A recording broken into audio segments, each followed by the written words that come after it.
HeinOnline is another source to find law review articles, but it's different from Westlaw in a number of ways.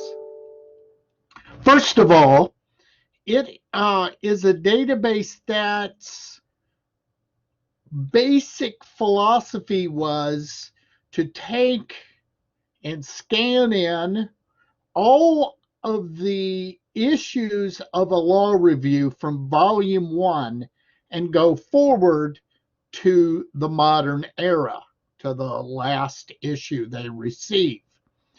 Westlaw and Lexis pretty much started late 80s, early 90s with their law reviews and never looked back.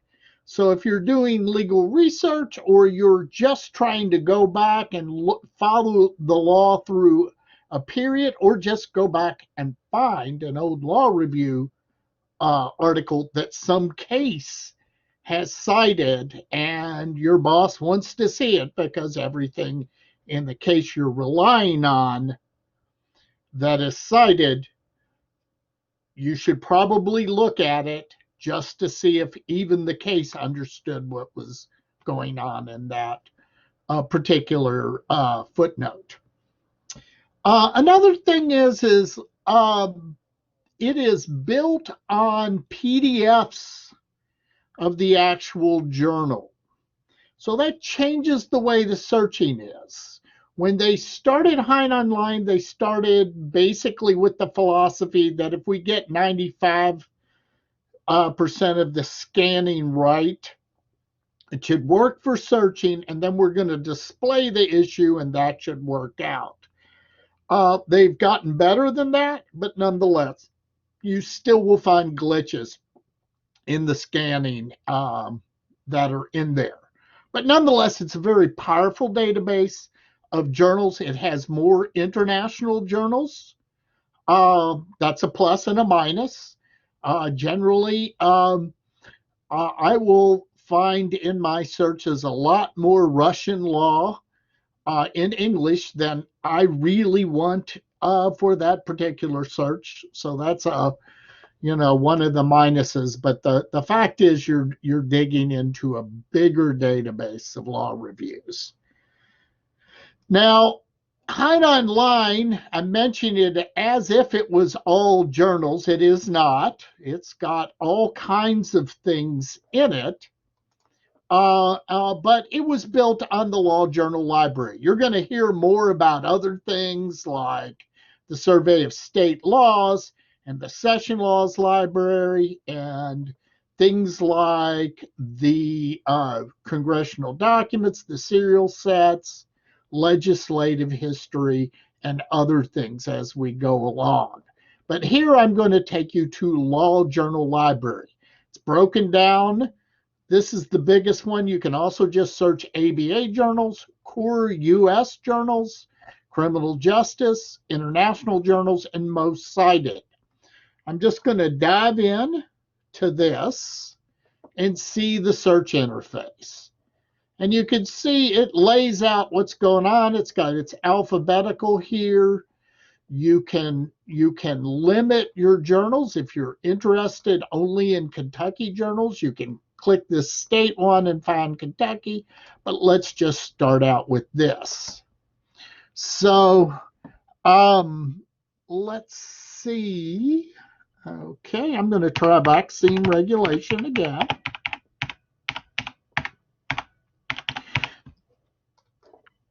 And it always works to spell it right, and hit enter. And it's going to pull up a lot of journals, articles, and right away the Vaccine Injury Act pops up, rethinking liability, immunity for manufacturers. That sounds like a thing we're kind of interested in here. Manufacturers defense. So right away, it's pulled up some pretty powerful stuff. It has the blurb with your search terms in it. And all in all, it's a pretty good first search. Now, you also have filtering. You can filter by date. And as a legal historian, I love this because I can see what they were talking about in 1880 to 1889, and I can literally click on these and see the history of vaccine regulation. For a modern researcher, this one is really handy because it just takes me to those things that are most relevant to my search.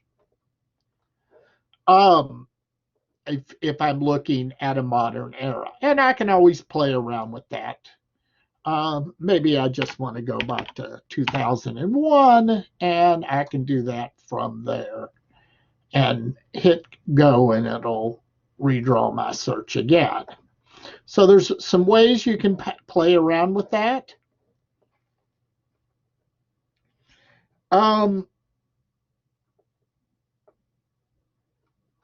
And then as you look through it, you notice they have these topics.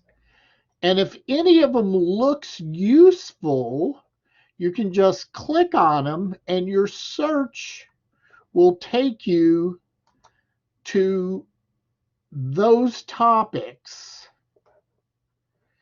And it pops up as the topic, and then you can rerun your search and go vaccine.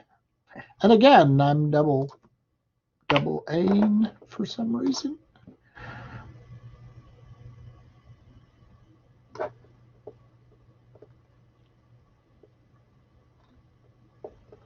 So again, that immunity, that looks like a powerful article for what we're looking at. Although, as I look through these, I'm also looking at some of these journals and seeing the journals that deal with health law and these kind of things, including this journal, Food and Drug Law, which is not a journal that would be on Lexis or Westlaw. I didn't see it in the results. It's exclusive to HeinOnline. So I might jot that down and just go back to that main page and look for that alphabetical, find F, and go to Food and Drug Law and run my search there. Okay. Now, as I said, this is a slightly different type of journal. So I'm going to this article. It's a note. And you can see when you go to it, it looks like a law review article. Little handy thing here. If you have to read an article and download it and read it, even if you're finding things in Westlaw or Lexis, I tend to jot down the site. There's a search help here that lets you just do a quick site search. It's much more pleasing to read these formatted this way. They also cut the size of your print. If you're actually asked by a boss or yourself, you just want to print off a bunch of stuff and find a cubby hole to go back in and mark up your information. This is really handy for that kind of thing. If you're working with a partner at a law firm of a certain age, the euphemism for an older partner, they really like the looks of things in a journal and will be pleased to see it in this way. Okay. I think before I go, I'm just going to remind you about some HeinOnline stuff since you may not have used it much. You can download your document as a PDF. It says print or download options, but generally you download it. If there's a couple of pages, you can just jot them down and do a custom page range. And then when you download, it'll pop up and give you a dialog box to find a place to save it to. Oh, it's on this computer, it's just downloaded in my corner. All right.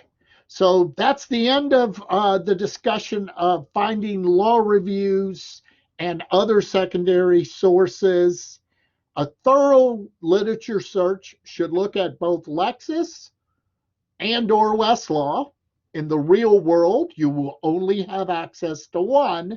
And then if you have access to HeinOnline, particularly the Law Journal Library, more and more law firms are having some sort of access to that.